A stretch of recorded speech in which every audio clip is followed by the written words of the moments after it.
Okay. This is my contribution to the CGT 341 project. These are my storyboards.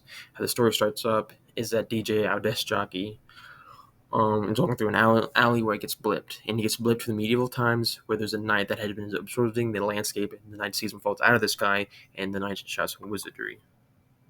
Now, as the knight sees him, he obviously thinks this is a wizard, it's an enemy. So he runs towards him, getting ready to pull out his sword by gripping the sheath and then gripping the handle with his other hand. And DJ can clearly see the knight coming after him, so he's getting scared. So he braces himself by putting his arms over his face. The knight gets under him, pulls out his sword. DJ continues, falls down, gets closer and closer. A portal pops open, and then he gets teleported to a new time. And in this new time, which is in the very far future, there is an eyeball behind him, but he doesn't know that yet. And so when he does turn around to see whatever this thing that is looking at him, then you can just feel that what is behind him. He looks at it and gets dead shocked and is just entranced. And so then he picks himself up and calmly walks himself over to the eyeball as if it was just a friend.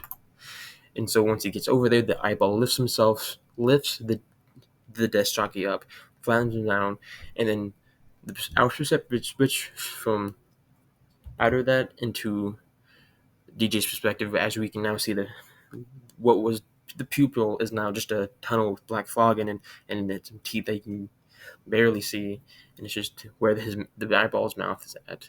And then the portal pops up, and this time he's in the future, but not the far future, and he gets dropped off, surrounded by armed guards.